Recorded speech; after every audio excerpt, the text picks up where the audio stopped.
Kalau misalnya self reward ataupun barang itu harga 2 kali lipatnya itu bukan 10% dari income. Tapi ya mah orang kaya, enak saya gajinya UMR Jogja lagi kan gitu. Gimana cara financial planningnya gitu, teori doang nih gitu. SD udah ngerekrut orang untuk apa coba? Sebagai promosi gitu. Promosi. Karena aku orangnya nggak suka jualan, jadi aku nyuruh orang lain buat jualan. Itu laku. Dan itu laku komik aku. Anak SD punya referensi dari mana untuk ngebayar temennya ngejualin? Halo teman-teman, kembali lagi di Studio Kecil Podcast. Podcast saya kecil, isinya gede. Emang apa yang gede ya sebenarnya? Nah, udah lama kan gak jumpa lagi di Studio Kecil Podcast. Dan kali ini guys, kembali bersama aku Dikuk. Dan kita udah kedatangan bintang tamu yang tidak kalah spesial. Ini teman kantor dulu ya, teman kerja aku dulu. Orang yang sangat cerdas, orang yang sangat pintar lah. Mungkin waktu dia resign tuh kantor bangkrutnya. And ada Kak Gratiana, tepuk tangan untuk Kak Gratiana dong. Halo semua. Kak Gratia, aku tuh manggilnya sebenarnya bukan Gratia sih, sebenarnya manggilnya Bong. Tapi dia personalnya tadi bilang jangan dong bahas Bong, katanya bahasanya manggil Kak Gratia aja. Aku bilang apa Tia? Biasanya apanya Tia atau Gratiana. Oke, sekarang gimana kabarnya Kak Gratiana? Alhamdulillah. Lagi sibuk apa sih? Sibuk meniti karir sendiri. Oh, karir sendiri. Jadi waktu kita kan dulu tuh sempat ngantor tuh kita di sebuah perusahaan tech company gitu guys. Terus habis itu Kak Gratia resign untuk lanjut S2, bener ya? S2 sambil part-time. Setelah itu masuk kantor lagi? Iya, masuk kantor lagi. Terus sekarang kenapa bisa sendiri sih? Emang pengennya sih sebenarnya pengen mandiri ya. Jadi mulai jadi konsultan waktu dulu S2 itu part-time jadi konsultan, tapi khusus di accounting and finance buat small medium enterprise. Jadi sembari part-time, sembari kuliah juga kuliah S2. Kemudian juga setelah itu sebenarnya pun ke kantornya itu pun juga konsultan juga, cuman punya posisi lah di sana sebagai General Manager Finance and Operation. Oke. Tapi di sana pun juga konsultan juga di kementerian, konsultan juga di yang listus itu. Oh, jadi udah jadi konsultan di berbagai macam institusi ya? Iya. Dari S2? Dari S2, lulus pun juga sebenarnya sih konsultan ujungnya itu, walaupun punya posisi di company itu. Gitu. Nah, sekarang nih Kak Gratia ini, kamu kan sekarang konsultan yang sendiri ya? Sebutannya apa sih ya, konsultan yang berdiri sendiri gitu. Kenapa sih nggak ngikut orang lagi? Kenapa sih nggak ikut perusahaan lagi aja? Kalau perusahaan tuh lebih ke gak match ya, maksudnya secara requirement salary juga, kemudian juga karena memang setelah dilihat ya udah kalau misalnya bisa konsultan sendiri, kenapa nggak buat aja sendiri gitu. Jadi kayak lebih maksimalkan lah apa yang ada gitu. Khususnya untuk keuangan personal sama bisnis. Secara salary lebih besar sendiri? Sebenarnya enggak. Yeah. Sebenarnya kalau misalnya secara salary, secara project memang besar gitu kan untuk sendiri. Tapi kalau misalnya salary yang ada di company yang terakhir itu lumayan besar sih, maksudnya cukup besar lah per bulannya. Oke. Nah, terus kamu sendiri nih aku suka lihat sekarang di awal follow karena temenan, terus awal-awal jadi kayak kok Nel suka bikin konten gitu. Ini kenapa suka bikin konten tuh? Biar apa sih? Apakah emang ada arah menjadi content creator atau gimana maksudnya tadi? Itu kalau misalnya di sosial media kan salah satu marketing channel kan. Nah, itu sebagai salah satu funnel untuk bisa kasih tahu lo kayak ibaratnya inbound-outboundnya di situlah. Inboundnya tuh kayak untuk bikin personal branding mengenai kalau misalnya ini tuh konsultan keuangan gitu, personal yang fokus untuk spending, kemudian juga ibaratnya kan udah certified financial planner juga kan, jadi kayak salah satu media untuk memperkenalkan diri lah ke publik. Jadi itu salah satu untuk bikin pollnya untuk suatu saat nanti bapak bikin digital products, gak cuman gak cuman jadi konsultan aja, tapi suatu saat akan bikin digital product sendiri yang memang bisa dimonetize lah. Berarti kan salah satunya adalah content creator. Ini salah satunya adalah TikTok, kemudian juga ada Instagram juga. Satu sih karena ini ya, akhirnya memutuskan untuk sendiri gitu kan, karena kan memang yang namanya tech winter itu kan pasti berdampak banget kan. Tech winter tuh apa? Sorry, banyak yang nggak ngerti tuh. Tech winter itu kayak ibaratnya kan tech industry itu kan sedang turun-turunnya, maka kan kalau dulu kan it's all about acquisition, growth, kemudian yang akhirnya untuk venture capital dan mereka dapat capital itu lebih mudah kan, akhirnya mereka fokus untuk growth terus dan akhirnya bisa over hiring, kemudian juga overspending di marketing, ataupun salary-nya tuh terlalu tinggi dibandingkan dengan standar-standar yang ada, standar industrinya gitu kan. Jadi akhirnya kan banyak banget yang harus meng-cut operationalnya dengan ya salah satunya adalah dengan PHK.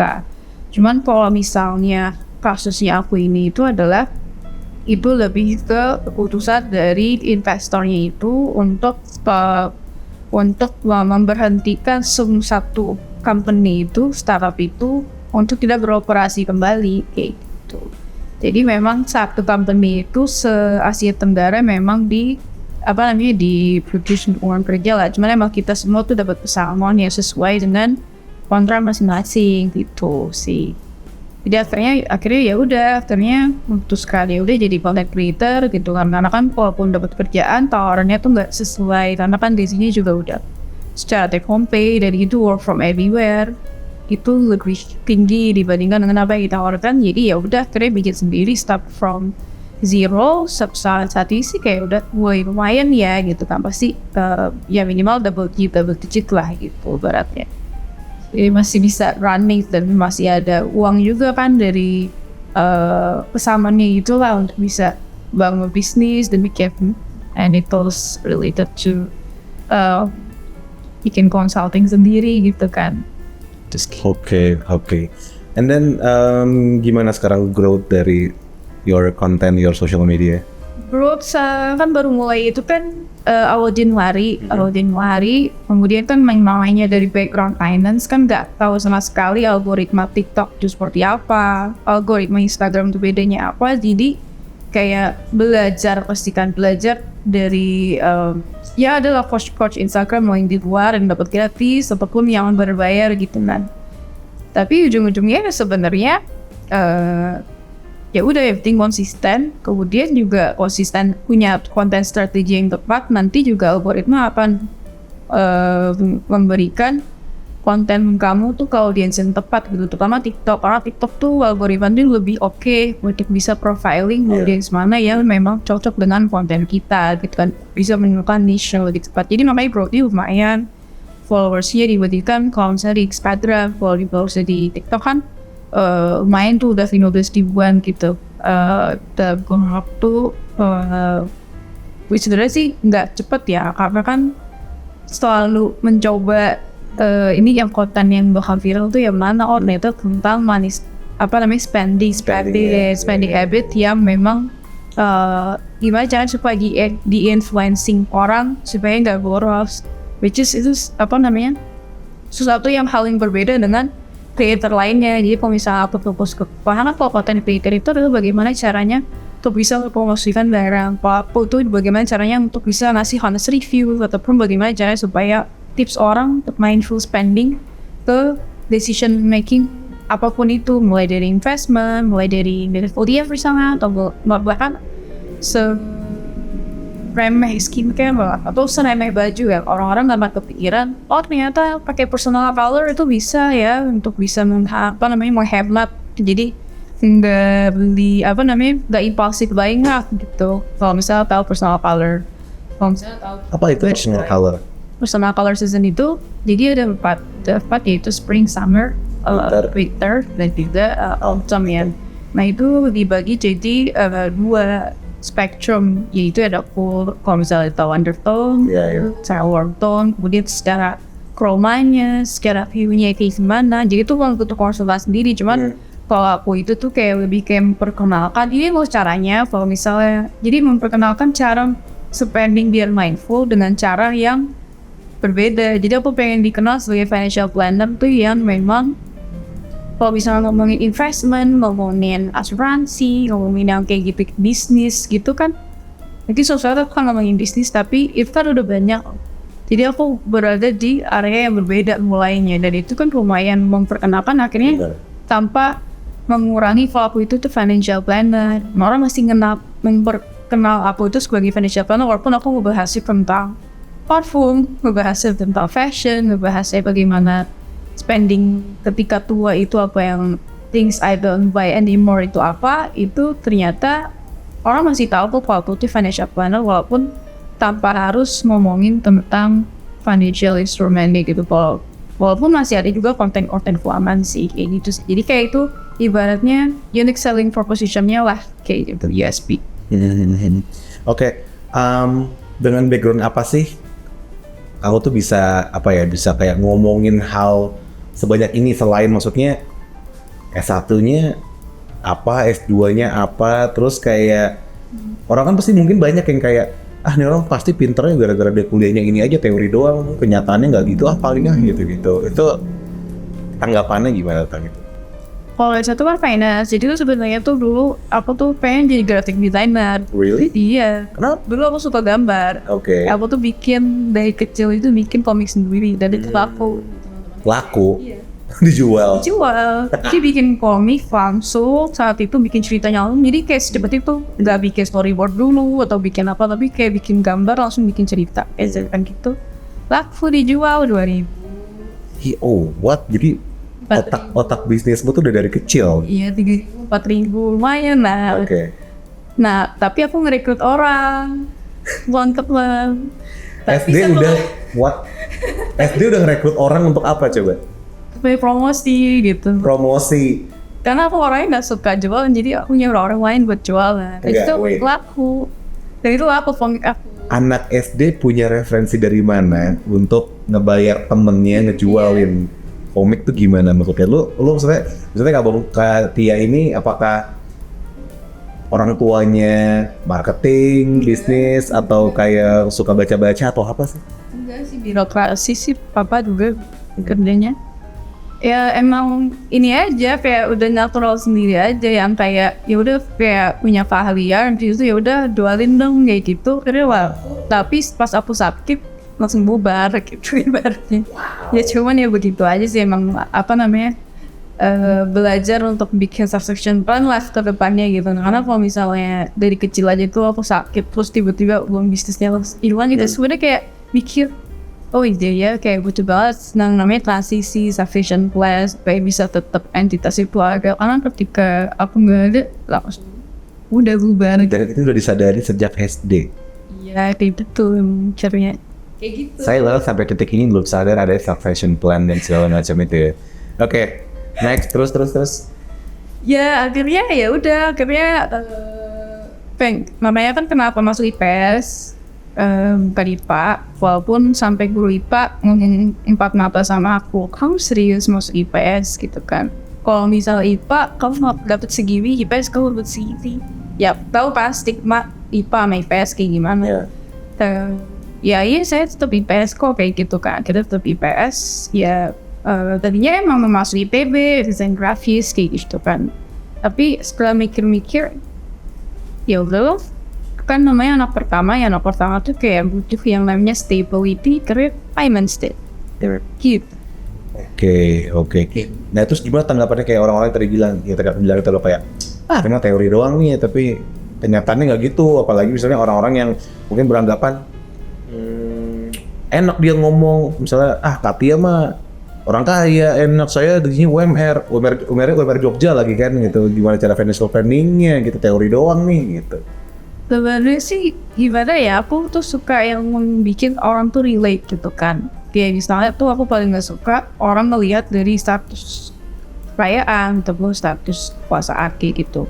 Tapi aku sharing tuh hal yang bisa relate sama berbagai kondisi income. Tapi ya udahlah, sekarang kan yang namanya bukan aku sih, berarti kayak orang pasti tertarik dengan yang namanya spending orang kaya tuh kayak gimana sih.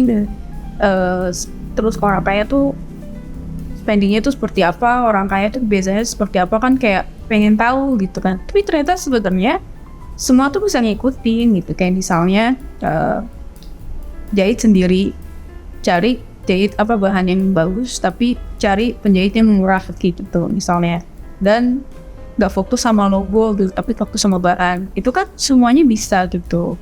Kemudian kedua, kayak orang kaya itu beli tuh sampai rusak, maksudnya pakai itu sampai rusak. Jadi kayak nge-sharing, kalau misalnya temen itu tuh sampai punya Birkenstock, emang Birkenstock mahal sih dan bisa puluhan tahun kan, tapi itu sampai copot baru beli lagi yang baru, dan bahkan bangga bangga kalau misalnya sendalnya itu warna hijau padahal tadi hitam.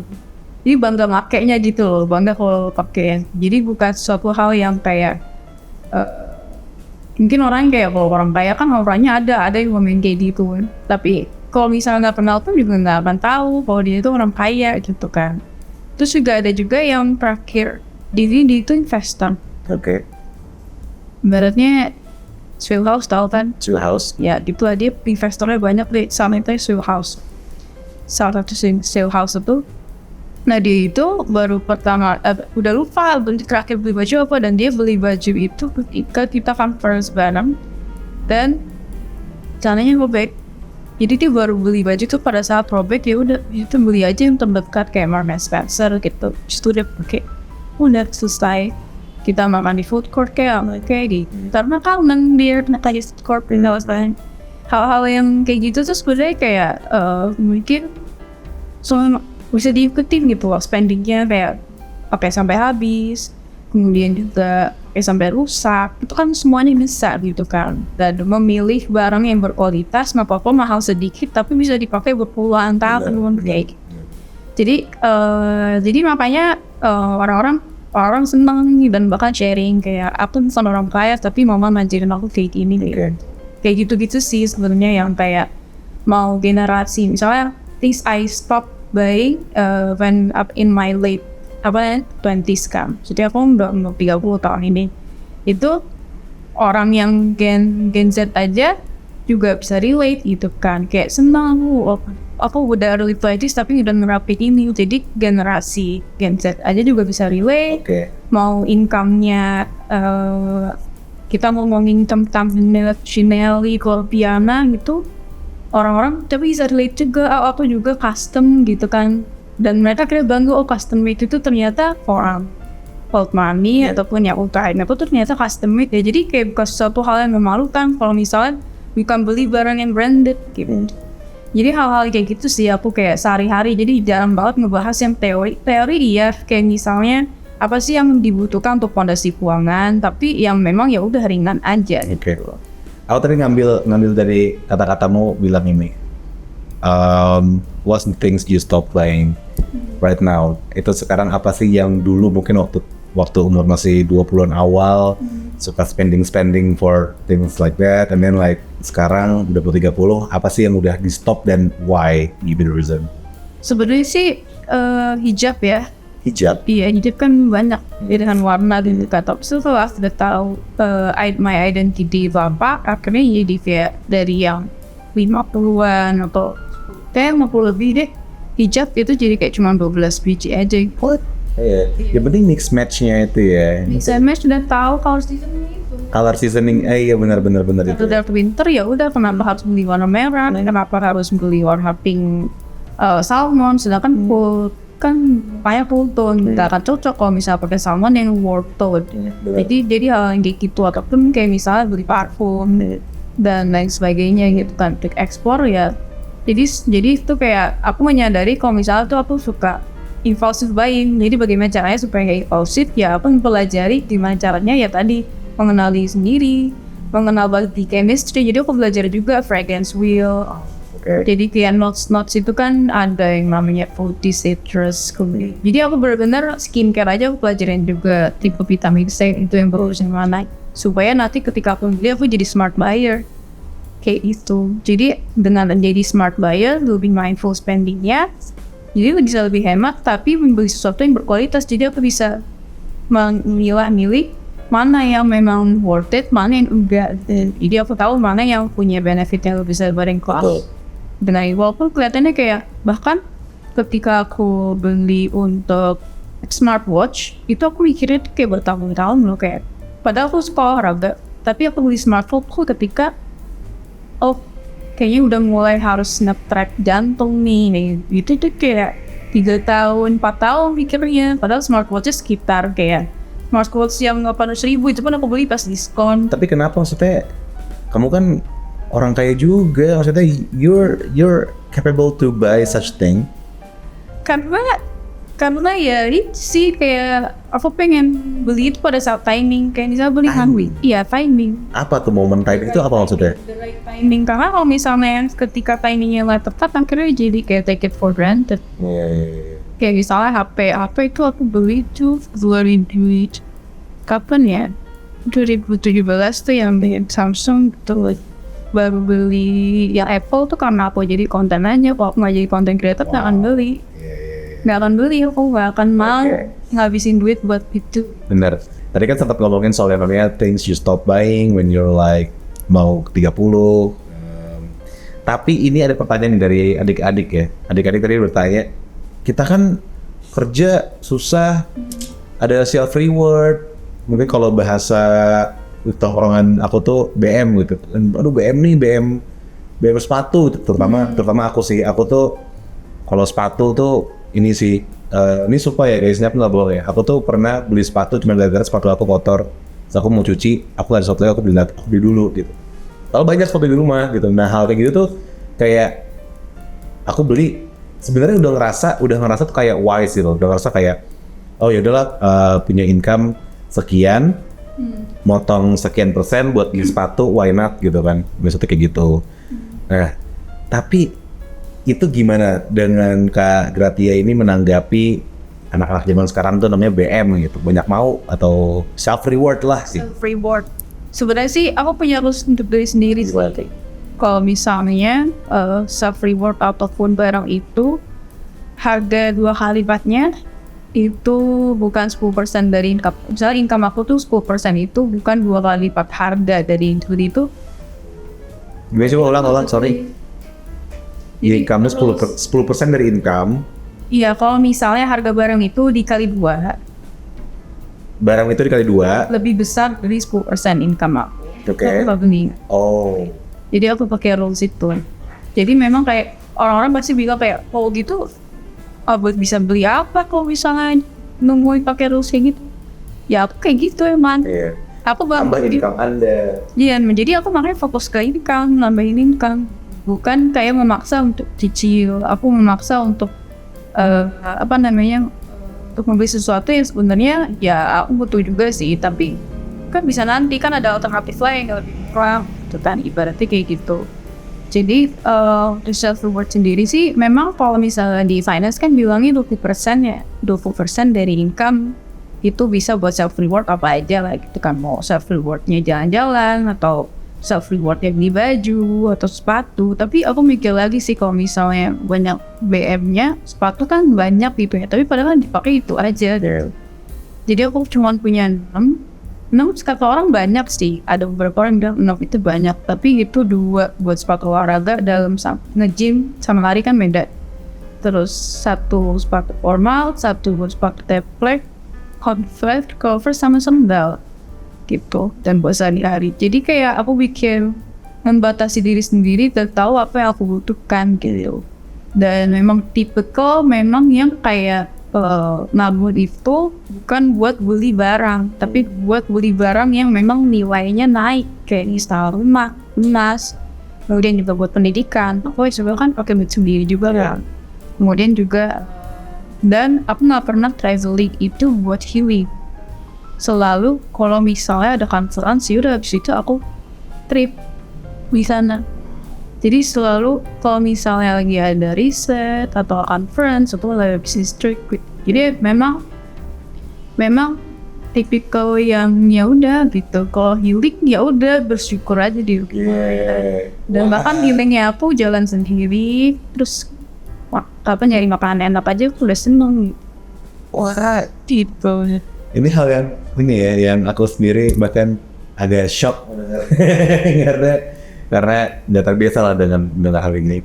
karena Kak Grati ya, aku tuh dikelilingi oleh teman-teman, bahkan aku sendiri juga gitu ya, yang kayak galau, misalnya galau percintaan, wow spendingnya langsung, ini sorry ya, ini aku sendiri, spendingnya langsung ke diskotik, mau minum, atau kayak galau langsung ke Bali gitu, atau kayak punya duit, gajian, aku beli sepatu baru, beli jam tangan baru, beli apa baru gitu.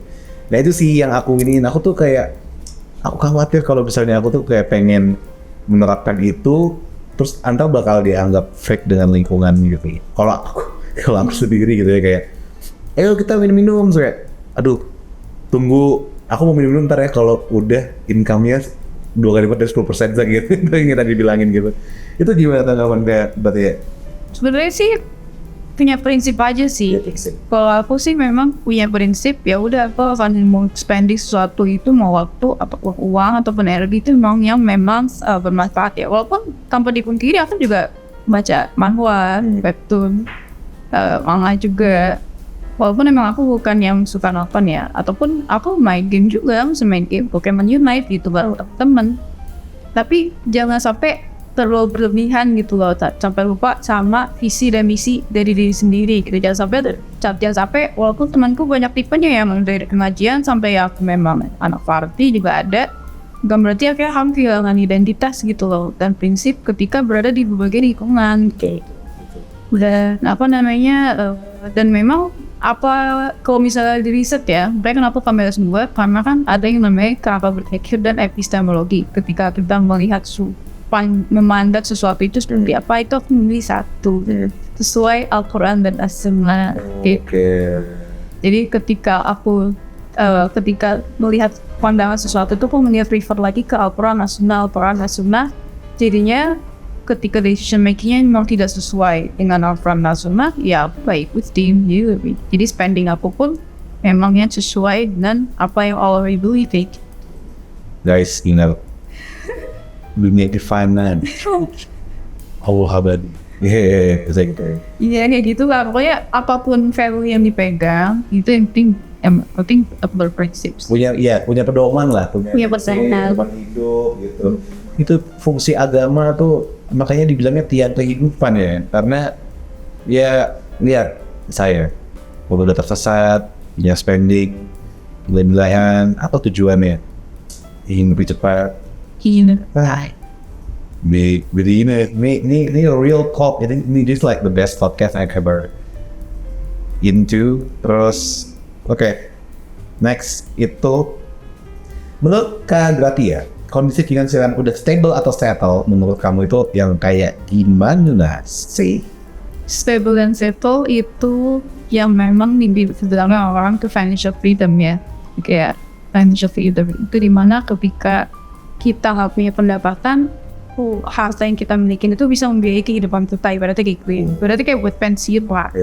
Mau income-nya berapapun, asalkan disiplin, itu bisa banget tuh. Karena ada yang kayak tukang ngepel di mana ya, di Singapura atau di US gitu, itu bisa punya jutaan dolar karena dia live below their means gitu, dan fokus untuk bagaimana cara untuk menggapai financial freedom. Jadi ketika dia udah tidak berpendapatan lagi, rutin lagi, tidak mau bekerja lagi lah gitu ya. Iya, itu bisa nilus dari yang jutaan dolarnya ini gitu. Wah, mulai dari return of investment-nya, ataupun dari ya udah ngambil, ibaratnya kayak ngambil dana darurat lah, diambil terus lah sampai masa akhir hayat lah, ataupun dia ngambil dari return of investment-nya gitu. Itu disebut dengan financial freedom gitu. Tapi kalau misalnya kita ngomonginnya secara dasar, memang semua bisa ikuti gitu, tapi dana darurat dari minimal 3 kali sampai 6 kali pengeluaran lah bulanan gitu. Jadi kalau misalnya ada apa-apa, ada kehilangan pekerjaan, kehilangan income, itu bisa dipakai gitu kan ketika dana darurat, ataupun misalnya ada elektronik yang rusak tuh bisa tidak dana darurat. Kemudian proteksi sebagai salah satu risk management, dan bagaimana mengatur hutang juga. Karena banyak juga loh yang lebih banyak besar libaran tiang dan untuk menutupi itu adalah dengan berhutang lagi gitu. Sedangkan itu adalah hal yang kayak bikin capek loh, capek. jadi slave dari kredit itu gitu kan. Dan itu difokusin juga bagaimana cara untuk memperbaiki masalah kredit manajemen sebelum masuk ke proteksi itu seperti asuransi kesehatan, asuransi jiwa, itu juga penting. Mana kalau misalnya ada apa-apa, dana darurat kita, investasi kita tuh gak akan terganggu gitu. Kalau misalnya sakit crash kayak gitu, barulah nanti masuk ke investasi kayak gitu. Sangat berat sekali guys pada siang hari ini. Dan bahkan kok bisa ngasih ngerisa, ngasih nge-puff, itu udah buat bikin ini lagi, stabil lagi beratnya. Amin. Wah, semoga deh kita bisa ini ya, menjadi orang-orang yang memiliki financial freedom nantinya guys. Oke, gak berasa udah setengah jam. Kita akan bertanya yang ringan-ringan aja ke Kak Gratia. Ini tadi orang suka banyak dengan keuangannya langsung ya. Semoga ya. Kamu nih sekarang Kak Gratia orang yang melek dengan finansial, terus you're certified financial planner. Cara tipe suami seperti apa yang kau miliki nantinya? Harus orang kaya atau kayak gimana? Maksudnya ini berhubungan sama ini kan, yang rumah tangga itu kan nggak lepas dari namanya financial stability dan lain-lain gitu.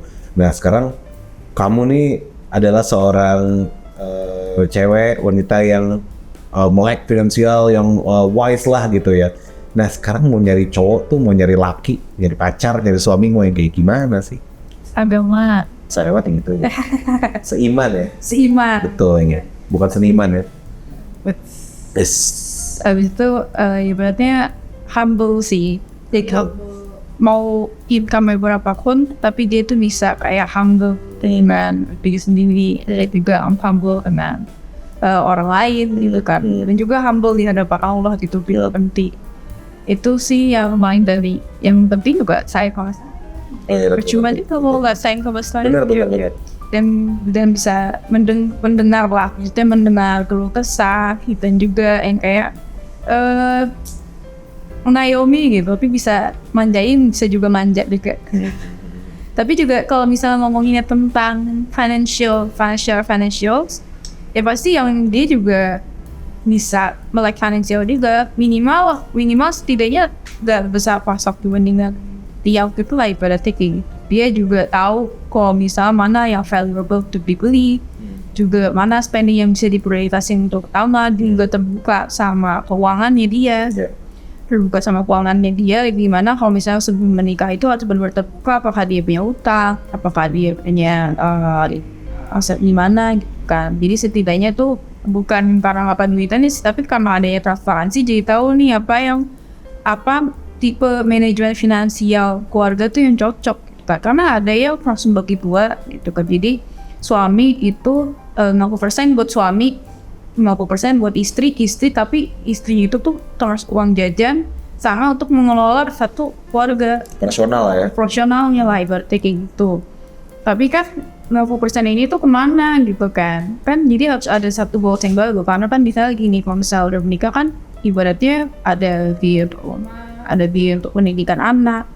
Jadi kalau misalnya terbuka gini kan, biaya pendidikan anak tuh per bulan tuh segini loh. Kalau misalnya kita mau invest dari sekarang, kan berarti kan kita harus melihat income masing-masing. Jadi alokasi income masing-masing itu berapa untuk bisa ngebangun untuk biaya pendidikan anak-anak.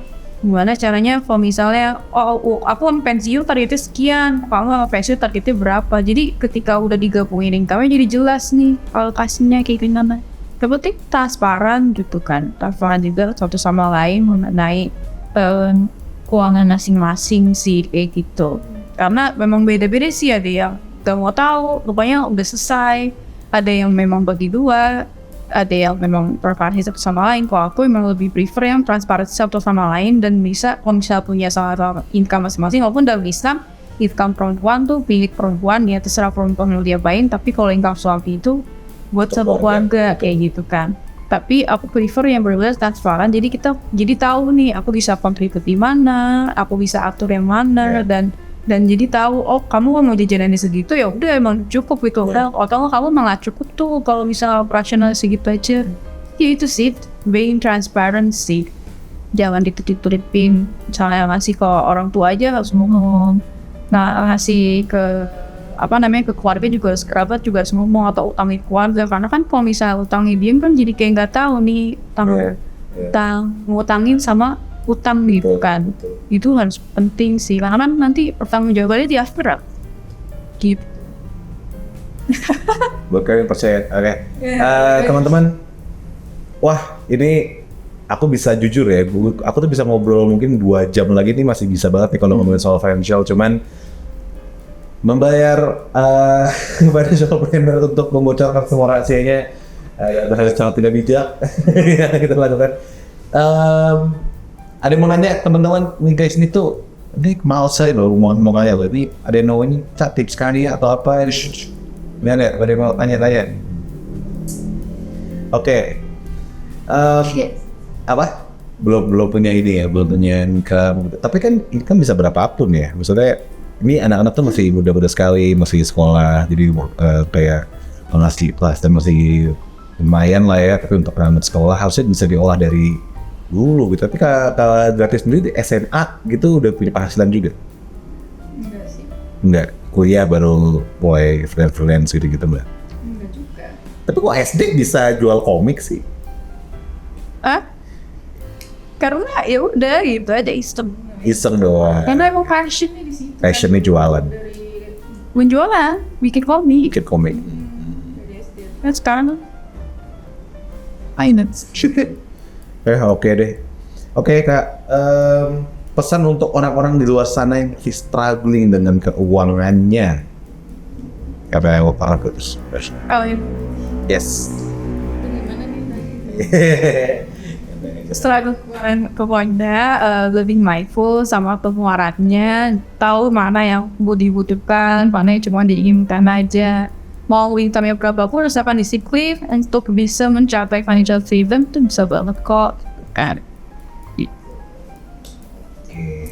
Dan fokus untuk invest in yourself, bukan self healingnya aja, tapi bagaimana caranya untuk punya private income skills. Ini. Jadi apa tadi? Apa tadi kau bilang? Jangan fokus di self rewardnya. Untuk invest in yourself nggak cuma di self rewardnya, tapi invest in skills dan kemudian juga invest in network. Karena kalau network itu kita besar hal itu akan mendapatkan rezeki yang ada aja. Setuju banget. Sekian guys, dan itu dia obrolan yang banyak banget dagingnya ya pada sore hari ini. Aku terima kasih banget Kak Gratia udah mau datang. Betul. Dan teman-teman, yes, studio kecil. Kalau ada yang mau konsultasi finansial, kemana Kak? Ininya, emailnya mungkin atau hubunginya kemana? Bisa ke IG ya, namanya Gratiana. Di situ ada link nomor apa dan situ konsultasi. Bisa dimulai dari 75.000 aja loh. 75.000 guys. Bisa menjadi puluhan juta ya. Tapi itu berbagai level ya, dari kayak personal, keluarga, mungkin sampai perusahaan juga gitu ya. Iya betul, dari perusahaan juga ada. Follow Gratiana on Instagram and follow on your TikTok di sama Gratiana juga. Gratiana juga on TikTok. Jangan lupa juga untuk follow semua konten sosial medianya Studio Kecil di Instagram, di TikTok, dan di sini. Terus juga jangan lupa untuk subscribe YouTube channel kita di Studio Kecil TV.